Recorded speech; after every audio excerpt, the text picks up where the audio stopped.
Hello everyone, আসসালামু আলাইকুম। তো আপনারা আমার যে শ্বশুরবাড়ির আশেপাশের কিছুদিনের যে ব্লগগুলো আপনারা অবশ্যই দেখতেই পেয়েছেন। তো আজকের ব্লগটা হচ্ছে একেবারেই লাস্ট ডের ব্লগ ছিল।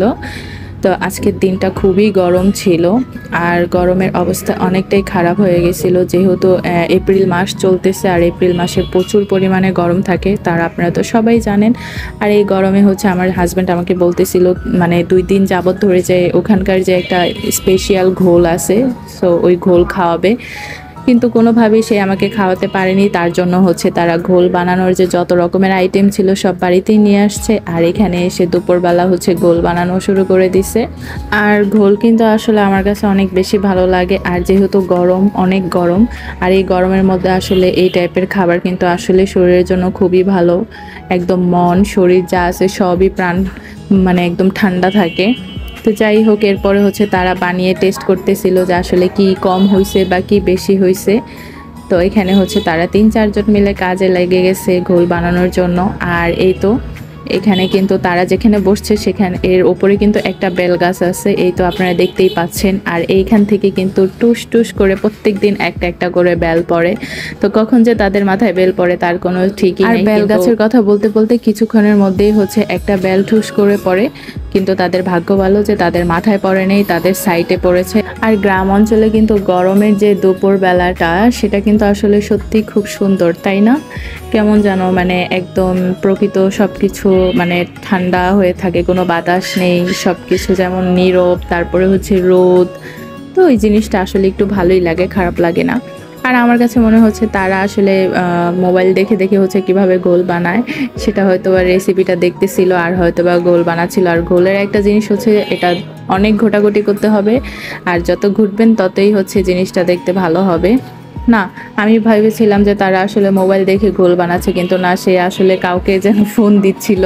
তো যাই হোক, তারা আসলে সব কিছুতেই এক্সপার্ট। আর এই তো এখানে হচ্ছে একটা লেবু গাছ ছিল, আর এখান থেকে একটা লেবু গাছ পেরে নিল।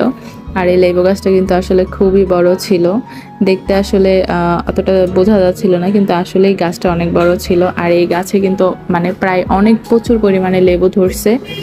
তো এরপরে হচ্ছে আমি তাদের সাইড থেকে চলে যাই রান্নাঘরে। আর এতদিন পর আজকে হচ্ছে লাকড়ি চুলা দিয়ে একটু রান্না করতেছিলাম। আর আমি রান্না করতেছিলাম না, যদিও একটু আমি বসে বসে জাল দিচ্ছিলাম। আর আমার নানুর বাড়ি গেলে বেশিরভাগই হচ্ছে আমি মাটির চুলায় রান্না করি। আমার আসলে মাটির চুলায় রান্না করতে খুবই ভালো লাগে, তার জন্য হচ্ছে আমার আসলে মাটির চুলায় রান্না করার এক্সপিরিয়েন্সটা আছে। তো এখানে হচ্ছে আমি আজকে একটু রান্না করতেছিলাম। আর কিছুক্ষণ পরে এসে আমার জামাই আমাকে এসে এক গ্লাস ঘোল দিয়ে যায়। আর এই তো তাদের রেসিপি তৈরি হয়ে গিয়েছে। আসলেই তাদের ঘোলটা কিন্তু খুবই ভালো হয়েছে, এটা যে বানানো বাসায় এটা কিন্তু বোঝাই যাচ্ছিল না। আর আমাদের ঘরের পাশেই কিন্তু সুন্দর অনেক বড় একটা জবা ফুল গাছ ছিল, আর এই ফুল গাছটা আমার জামাই লাগাইছে। তো এখানে কিন্তু আমি যাওয়ার পর দেখছি যে আসলে গাছ ভর্তি একেবারেই ফুল, প্রতিদিনই ফুল ফুটতেছিল। আমার কাছে এই বিষয়টা খুবই ভালো লাগছে, কারণ ঘরের পাশে একটা ফুল গাছ থাকা মানে আসলে খুবই সৌন্দর্য লাগে। তো যাই হোক, এই তো আমি একটা ফুল ছেড়ে নিলাম। আর বলেছিলাম তো আপনাদেরকে শুরুতেই যে আমার আজকের দিনটা হচ্ছে লাস্ট ডে আমার শ্বশুরবাড়িতে। তো আমরা কালকে সকালবেলায় চলে যাব, তো তার আগের দিনের এই ভিডিওটা ছিল। বলা যেতে পারে শ্বশুরবাড়ি যতদিন ছিলাম সব কিছু মিলিয়ে আলহামদুলিল্লাহ ভালোই লাগছে, ভালোই ছিল সব কিছু। তো পরের দিন সকালবেলা রওনা দিই। সকালে বলতে আসলে দুপুর কিংবা বিকাল টাইমে হয়তো বা হতে পারে, আমার এখন মনে নেই, যেহেতু আসলে আমার আজকের এই ব্লগটা অনেক দিন আগের। তো মনে হচ্ছিল যে বিকাল দিকেই রওনা করছি, কারণ যেহেতু সন্ধ্যা হয়ে গেছে। এরপর বাসায় চলে আসি। তো আপনাদের কাছে আমার আজকের ভিডিওটা কেমন লাগলো আশা করি সবাই আমাকে কমেন্ট করে জানাবেন। আর আমার এই কয়েকদিনের ভিডিও আপনাদের কাছে কেমন লাগলো সেটাও আমাকে কমেন্ট করে জানাবেন। তো যাই হোক, সবাই ভালো থাকবেন, সুস্থ থাকবেন।